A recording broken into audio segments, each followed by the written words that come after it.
Okay, welcome everybody. So it's been quite a while after all the holidays, and we're getting right back up with the portion of Noach that comes right after the first portion, which was Bereshit in the beginning, Genesis, and the second portion, which is about the man, Noach. But according to Kabbalah and the Zohar and the writings, Noach and many other subjects or titles, individuals are meaning something that is very often different or completely different from what it looks. Although this is one of the names that kind of like gives it up, because in Hebrew, the word Noach means comfort. And we find a correlation with the word comfort with a man, because it says that it took him 150 years to alert the people that a flood is coming. And it took him 500 years to have his sons. He could have had them before, but it took him 500 years. Again, we're talking about things that don't exactly relate to our brain, because, you know, when we're saying that Noah, who was supposed to live 1,000 years, but he gave away 70 years to Adam, so in fact, he lived 930 years. But if you're looking at chronologically at the historical events, it doesn't make sense, because, you know, who came first, Noach or Adam? Adam supposedly is the first man. So there is like a lot of confusion with the chronological order, with really what the meaning of the name is, and so we're not going to necessarily pay so much attention to that, because I selected a couple of verses here that have to do with cause and effect, if you will. That would be like kind of like the takeaway. But in this portion, it starts with, and I'll read the Aramaic, and then one of you can read the English.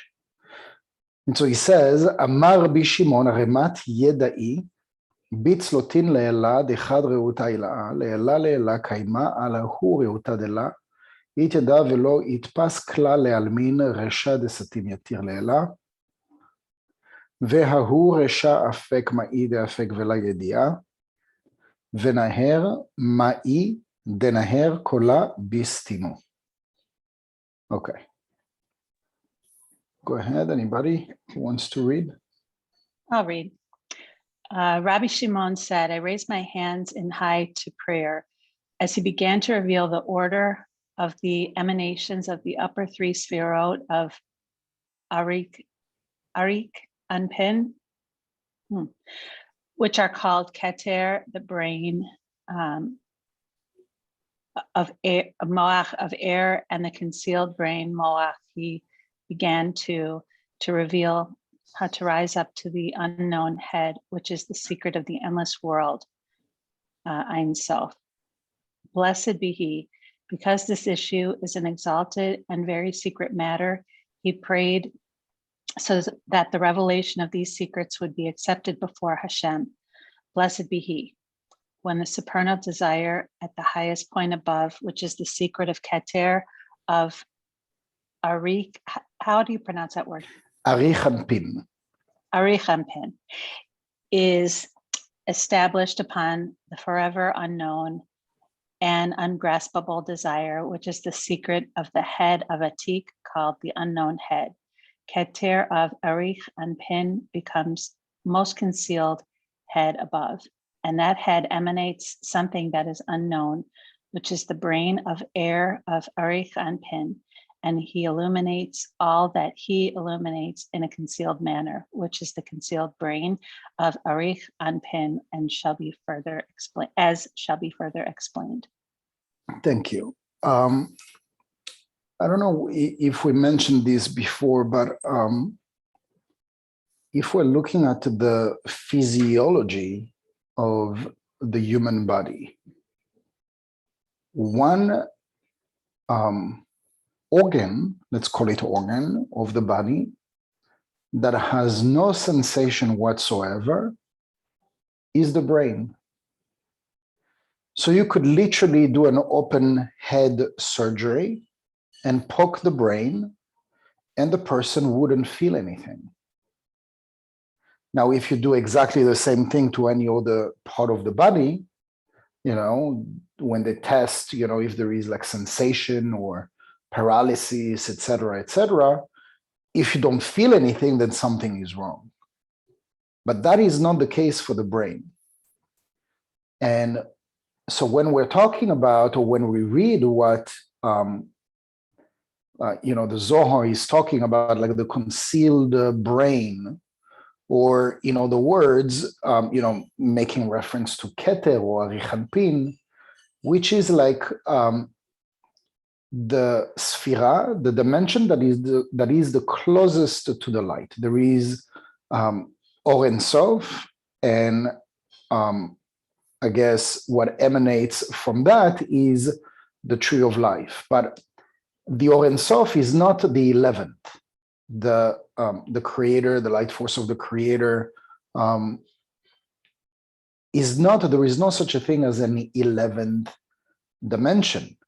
There is the Keter to Malchut, the 10 Sfirot, that are a projection of the vessel.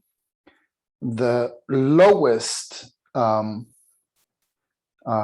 manifestation of the vessel is in its physical form that we know today as the physical body. And that is how we can express, the lowest form on the level of Malchut of the tree of life. Because it says here, there is the Keter of Arichanpin. So there are within each sphera, there is another tree of life. And within the tree of life, within each sphera of that secondary or subdivided tree of life, there is another. So it's like it can go like this to infinite. But the ultimate, I would say, is that we take a Keter of Arichanpin. It's the level, the dimension, the consciousness that has basically close to zero or none physicality, or in other words, desire to receive for the self alone, and a lot of Kabbalists, a lot of I would say spiritual giants would even argue that Keter is not part of the vessel; it is part of the light. According to the Ari, according to the Zohar, Keter is part of the vessel, so there is no discussion there. We're going to go after that. But just for you to know that, in the ultimate, there are really 70 ways to interpret a spiritual teaching. So one could be right, and the other, even if it sounds opposite, it might be right too. All this to say that Keter in general is the closest to the light and the farthest possible from the vessel, because there is no desire to receive whatsoever. In the 10 minutes emanation study by the Rav Ashlag, in the first phase, he starts the first phase on the level of Chokhmah. So on the three upper levels, you have Keter, Chokhmah, and Binah, and then you have the 6 following Zeir Anpin, Chesed, Gvura, Tiferet, Netzach, Hod, and Yesod, and then you have the 4th phase that is incarnated or manifested on the level of Malchut. But interesting enough is that the first phase does not start on the level of Keter. Why? Because according to the Rav Ashlag, really the process of beginning of the vessel starts on the level of Chokhmah, that is after post-Keter, and that is the level, if we are to compare, let's say, to a physical body in whatever state it is in a comatose state. So imagine that a person is in a coma and he has no desire to receive whatsoever. He's connected with all sorts of plugs. The body gets exactly what it needs, the oxygen and fluid, etc., etc. The body itself, even if it exists, it has no desire to receive for the self alone. It is perfectly fed with whatever it needs. We can also extrapolate this example to an embryo, so a baby that grows in the womb of her mother. So in the womb, you have the baby that have basically, we could say basically like no consciousness of desire to receive for the self alone, because we through the umbilical cord, the baby receives everything that it needs, but the desire is non-existent. It begins to exist when the baby comes out of the womb and the doctor comes and really like shocks the baby to make him realize that you just transitions from living in a sack of water to transitioning into this life where you needed to start breathing, right? And so it goes and suddenly like there is like this urgency now to breathe. And that is like basically, the realization of crying and everything, like I've been woken up from that, dormant state to comatose state to actually being alive, realizing that I need to breathe, I need something to feed me, otherwise I'm not going to survive. But as we're speaking about the first phase out of the 4 phases, it begins on the level of Chokhmah. And the level of Keter is not even part of the 4 phases of the vessel from any stages of its desire, that it is dormant, to that it is completely manifested and craving for something and ready to do anything that it takes. That is on the 4th phase.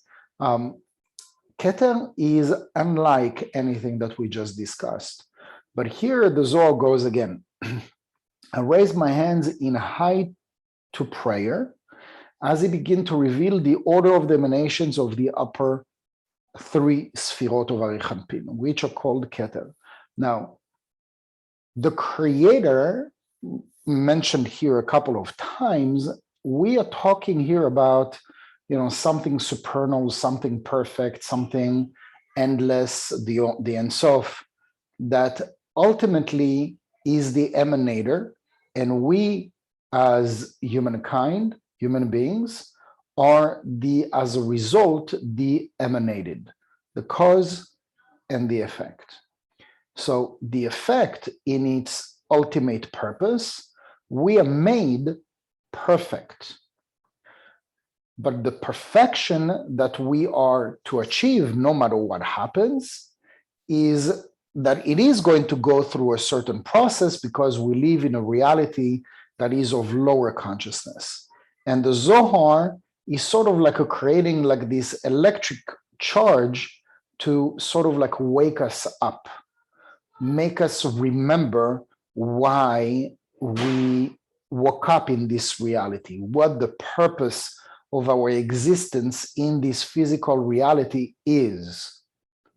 If we don't do anything to raise that consciousness that we're born in, which is on the level of Malchut, we talk about the 5 different levels of the soul, that we're born on the level of Nefesh, that is the closest to the lowest of consciousness, that is Malchut. Our purpose is to raise our consciousness back to where we're coming from. The ultimate of our birth is Keter, is Arichanpin. It's perfection of perfection. This is what we're made of.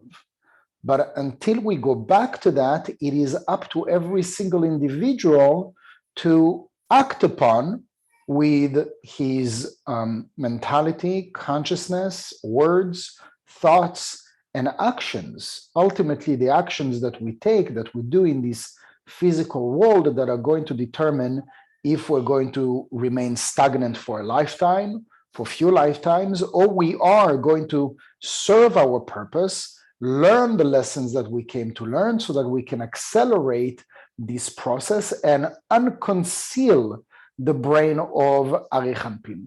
I don't know if any of us will ever, in this lifetime, and maybe in a few lifetimes, would reveal that concealed light. We're also talking about this concealed light in Hanukkah and in Purim and in different other instances where that light is concealed for a good reason. Imagine if you are revealing all this light in the open to whatever is in the realm of Malchut. Imagine that as, if we extrapolate the example, the level of Malchut is filled with negative intentions. And if you are revealing something that is pure, then whatever is out there would take advantage of it.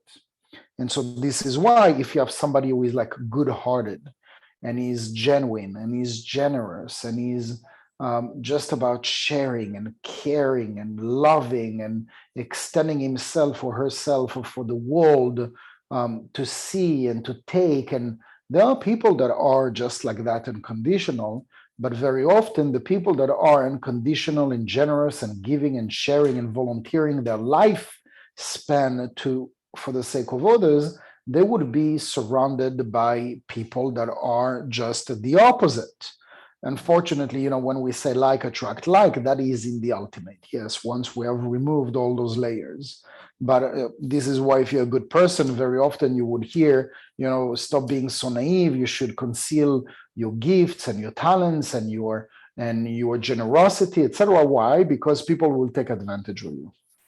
And so that lesson is not about being less sharing and being more secretive. That is only for us to really be more conscious or aware of, the different conscious spans or conscious levels that exist in our world. And so you can be sitting in exactly the same room that I'm sitting right now. I could be sitting right here on the level of Malchut. And because you have done an incredible spiritual work throughout the past week or throughout the past year or 10 years or 50 years, and you could easily be on the level of Chesed, and maybe on my level I wouldn't feel it, although it's almost impossible that if somebody is elevated, for someone who is not elevated to not feel that emanation. Because when you have somebody who is like super let's say cleansed, is what comes to my mind, is that you just want to get close to that person. And so when the Rav was alive, this was really the experience that people were getting when the Rav was coming into a room, and that was pre-stroke. The Rav would come in a room and to tell you the truth, I remember the times that the Rav would land in the city that you were in, and we could already feel the intensity and the energy. And sometimes we were working in a certain building, and if we knew that the Rav was coming, the whole energy, there was electricity in the air, and everybody was in awe, and everybody was looking forward, and everybody was I don't want to say the word respect, because when we say the word respect in this physical reality, it's a connotation of ego and pride and whatever. But when you're talking about like you're in the presence of somebody who is spiritual or higher on the spiritual plane, then what you experience is nothing that you've ever tasted before. And so unfortunately, I personally lack that feeling in our days, but I've been privileged to share with you that lesson because I've tasted it before. So when we're talking here, for example, I'll go back to the text, Keter of Ari Hanpin becomes the most concealed head above. and that the head emanates something that is unknown, which is the brain of air of Arechanpin. When a person is on a higher level and speaks, it's not the same as a person who is like a, let's say, like a just like a normal person that speaks. A person who is on a higher spiritual level that speaks, it's like you are drinking, you are literally eating the words that the person is saying. And the person who is like on a higher level, spiritual level, it's like, I remember, in some of the sessions that the Rav was giving, and he was giving like certain lectures, and I'm not taking it personal because I've heard this for as long as I can remember, that even like in the 60s or the 70s, the Rav would give like a telemanifestation class and would give a class to, at the beginning, it was very small. It was like 10, 15 people. The Rav would begin the class, and a minute later, everybody in the room would fall asleep. And it's not something that is normal. Like, you want to listen to the Rav, you want to hear the words, you want to learn, right? Imagine that I'm giving the lessons, and 2 minutes later, like everybody on the screen, actually maybe Hillary and Beatrice are sleeping, and that's why they turn off the screen. But imagine like 2 minutes and everybody is like literally, it's not, you don't mean to be impolite, or you don't mean, but I'm telling you, like I've experienced this many, many times where the Rav would start speaking, and I personally, I'm not I told you because I've heard of the Rav speaking about those stories, but I myself, I remember like instances where I was in Los Angeles and in New York, the Rav would speak, and like 3 minutes in the lecture, I was gone, and it's like 3 seconds passed, and everybody is applauding, and I'm like, well, what just happened? I just like I just did like this, and it was like a travel in space and time, and something incredible happened, and there are various explanations, but really, when there is like such an intense energy, if we are not prepared for that energy, there is a short circuit. And that short circuit or shortcut, let's call it this way, you just snap.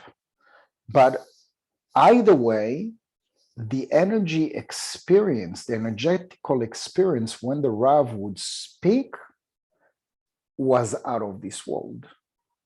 And so the air coming out, the words coming out of the mouth of a really spiritual person is an experience. And I'm not talking to you here about teaching a class. Every single word coming out of the mouth of an elevated human being changes the world. And so we experienced it maybe like on a very, very small spark of what truly that mouth, the air that comes out of our mouth can do.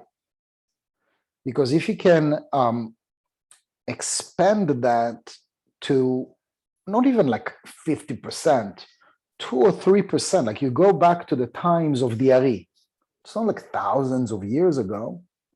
You go to the times of Rabbi Shimon, you think it is a coincidence that there were only 10 students? It cannot be a coincidence. Do you think it is a coincidence that the Rav Ashlag really only had 1 student? That the Rav Weinwein had only a couple of students? It is not a coincidence. And so we go along with all those lineage of giants, spiritual giants, and I'm sure that I'm not, mentioning or even knowing most of them. But if we go back to Abraham and Isaac and Jacob that are spiritual giants, the words that would come out of their mouth, each word would be a universe transformation. And imagine, the Ari and the Zohar and the Rav Ashlag are teaching us that each and every single one of them was a chariot. A chariot means a vessel, means a messenger, means a conduit to funnel a very specific energy that goes as high as that, which is above Chesed, which was Moses. And then you have Chesed and Gvura and Tiferet and Hod and Yesod and Malchut, and each one of those spiritual phases, spiritual dimensions that had incarnations in human beings. I mean, I don't know how much human they were because they're not humans like you and me. There was something that was superior about them. They were superhuman. They were perfection, or they were perfected. And so when we're talking about Abraham channeling the energy of Chesed, or Isaac channeling the energy of Gvura, we can't even fathom the intention, the intent of it. That they would make a certain action and the whole universe would change. And it says, about Moses that he would raise his stick and then a whole series of miracles would happen. And then he would bring his stick down and then something less positive would happen. So whether was he a magician? Is this about magic? What is the lesson for us? And what is the lesson for us here? I raise my hand in high to prayer. Because we do also raise our hands, when we do Poteach et Yadecha, opening the hands. We don't do Poteach et Yadecha and we put them under, like we say, raising our hands. Why do we need to raise our hands? Like, what's the point, and what is the purpose? Where is that coming from? And what is the impact if I raise both hands? And what is the impact if I, just leave them down? I mean, we need to ask those questions because, who came up with raise your hands when we do Poteach et Yadecha? And who came up with the idea that when we open our hands, and majority of the people out there, they think that when we do Poteach et Yadecha, everybody gets excited when we do Poteach et Yadecha in the Birkat Hamazon, when we finish the meal, etc. Yeah, we're opening our hands because now it's about prosperity, connecting to prosperity. Yes, I'm about to connect to prosperity and connected to abundance for me and my family on all my needs. And the Rav said, it's like most of the people got it wrong, and most of the time the lesson is almost like I don't know exactly, like in photography, what is the parallel, but there is an expression in photography where you see something, but it's actually the opposite. And what I'm trying to say with that is that when we're raising our hands in Poteach et Yadecha, we're not opening our hands to receive. We're opening our hands to share, because the whole secret of receiving in our life is about sharing. So we tend to forget that lesson, even if we have mentioned it in class 100 times. We forget about it ultimately because we go back to the natural instinct of the body. And the natural instinct of the body is to receive. The natural instinct of the body is not to share. It is not to be unconditional. It is not to be self-sacrificing for people out there, especially people that we don't know. Yes, we could sacrifice for our children, sometimes for our spouse, sometimes, etc., etc. But really, if you're thinking about it, the secret of reaching Arichanpin, the secret of reaching that endless, this Or Ein Sof, where we can accomplish the purpose of why we came. What is the purpose of what we came to do? It is to go back to where we're coming from. The emanator, which is an all perfected everything, the Or Ein Sof, that is the emanator, as an effect, created us the emanated. If something perfect created us, it has to be that in essence, we are perfect. Now, in order for us to go back to that perfection, we needed to remove all those layers from Malchut to Keter that are filled not just of our layers of negativity, but generational layers, because I carry not only my limitations, but I also carry the limitations of my mother, of my father, of my grandfather, of my grandmother, and maybe 100 generations before them. Because until we are not clearing away all this negativity, the tikkun olam, the correction of the world, is not done.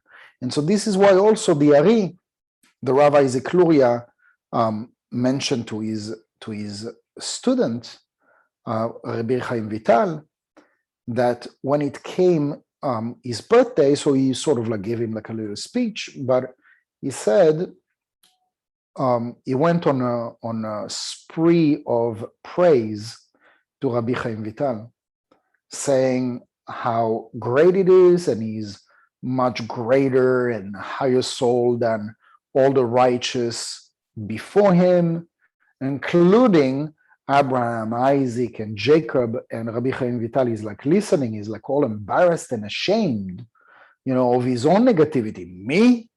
Higher? Like I don't even need to go this far. I know in my generation, there are righteous people that are higher, much higher than me. How can you say something like that? And the Ari, his intention was not to offend or get him embarrassed. He truly meant what he said. And we're talking here about the Ari, the Rav Isaac Luria, that is one of the greatest souls, giants that ever existed. How can he say something like, he wouldn't say something that he doesn't believe. And if he truly believes it, it means that it really is real. How is that possible? How is Rabbi Chaim Vital is greater soul than any soul that came before him?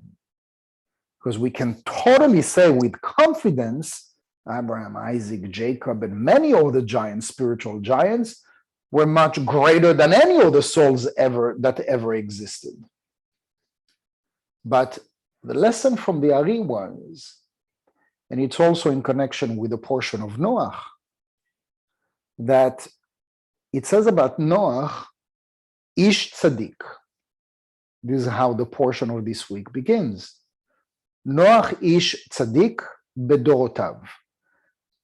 Noach, the righteous man, in his generation. So it means that if you take him back to the time of Abraham, Isaac, and Jacob, he probably wouldn't be as good or as high as he is where he is today. And so it's interesting because you take the example of Noach. Noach came before Abraham, Isaac, and Jacob. And Abraham, Isaac, and Jacob are the descendants. But you're talking about Noach, that is the righteous. He is a righteous. There is no argument about that. So why does the Torah needs to specify? Why can't you just, if you give somebody a compliment, you give a compliment all the way, but it's like there is like a criticism that is implied. Noach ish tzaddik bedorotav. He is a righteous, but in his generation. If he would have been born in the generation of Abraham, Isaac, and Jacob, he would have been less of a righteous. And the same goes for Rabbi Chaim Vital. Rabbi Chaim Vital, who is born basically 5,000 years after all those giants, is more of a righteous. And so it says that each one of those giants had to clear out of the way a certain layer of negativity. And once you are done with that layer of negativity, it's cleared out of the way, you can go to the next level. And once you're done clearing that layer of negativity from the different sfirot that begin on the top level, then this is our purpose. Our purpose is to clear out of the way, the whole structure of the tree of life from Keter to Malchut. And so Abraham is born on the level or chariot of the level of Chesed, and David HaMelech, King David, is incarnating or chariot of the level of Malchut, which we're still in. It's also the ankle on a spiritual level. And it says about our generation, or in the age of Aquarius, that this is what we are left with to correct the level of Malchut. Now, if you're taking the example of Rabbi Chaim Vital, Rabbi Chaim Vital, if he removes a layer of negativity, it is a layer of negativity in a reality where there is much more desire to receive for the self alone and much less light. So if you take the example to extrapolate, if you take the example of Abraham on the level of Chesed, there was much less desire to receive for the self alone and much more light that is being revealed. Or, the words on the level of Chesed, there is much less concealed light than on the level of Malchut. The lower you get in the tree of life, and the more concealment of light there is. And so this is why the Ari is telling his student, Rabbi Chaim Vital, the work that you're doing today is revealing much more light than any preceding spiritual giants before you, because the amount of light that is existing today is close to none. And so for you to reveal light in the midst of all this darkness takes so much greatness than any righteous before you. So whatever he did, Noach, in his time, of course, he did reveal light. And there are different lessons that Michael Berg shared that was discussing and was illustrating, was demonstrating that Noach was a tzaddik, he was a righteous. There is no discussion, he is a righteous. But if he was born a few hundred years later, meaning less light, more desire to receive, maybe his spiritual capacity would have been lessened. And the same example goes for Abraham, Isaac, and Jacob, although the Torah doesn't say this much. But if they were born 5,000 years later, we don't know what would have been their capacity to reveal light. Would have been equal to what they have accomplished 5,000 years prior, where there was much more light and much less concealment. We don't know. But what is clear are those messages that we get from Noach, Ish Tzadik Bedorotav, and also from the Ari, about his student, the Rav Isaac Luria, which is very comforting for us at the end of the day. It's very comforting to me. Why is that? Why would that be comforting to me? Because when we go through a hard time, waves of doubts and uncertainty and whatnot, we are happy people, we're spiritual people, but we are not always at the top of our game. There are days where it's up and there are days where it's down. We're human beings, right? And this is the argument that we can bring up to the table. I'm a human being. And that is an excuse that is good enough to say that we can tolerate for ourselves, and therefore others should tolerate that as well, that we live through a well of ups and downs.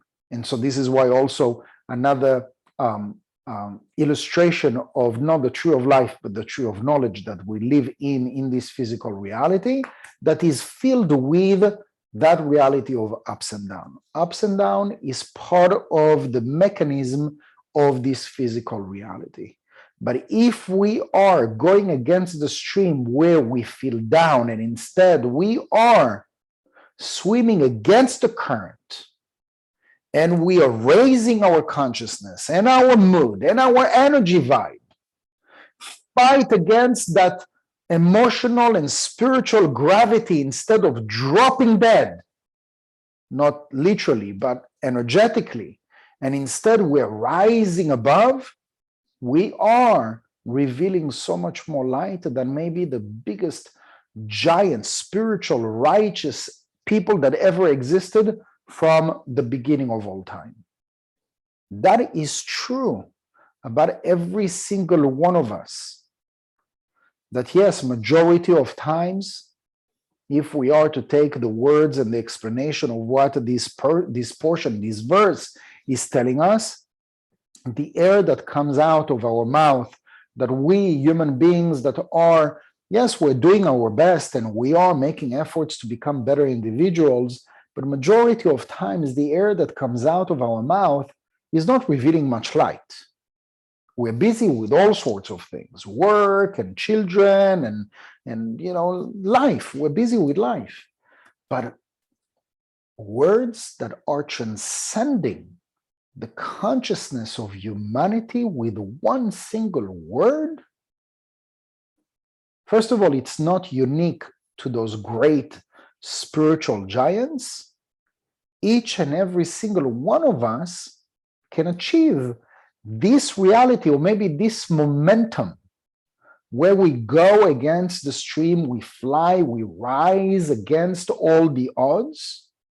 And in that moment, one word of ours, forget about like a series, an hour, a day of actions. No, one word can transcend the consciousness of all humanity. And this is what we want to keep from this portion. Yes, Noach was, and we take from the definition of his name, Noach means content, means comfort. And there are so many levels in our life that we are content, that we are satisfied with being in the middle. We're satisfied with not shaking the boat. No, it's not the word, it's rocking the boat. We're satisfied with not rocking the boat. And maybe this is a good time, because this is the energy, this is the consciousness of this week, to actually not be so comfortable and not seek, not look so much for, am I not going to rock boat? What are they going to think about me?